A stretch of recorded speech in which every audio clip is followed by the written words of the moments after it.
আর ভাই তোমরা কি করছো এখানে? আরে ভাই আর বললেন না।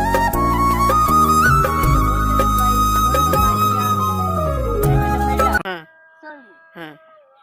ভাই বোটটা এত ভারী, হুম, তাকাইতেছি উঠতেছে না। আচ্ছা ও। উঠালে উঠালে জলদি উঠালে।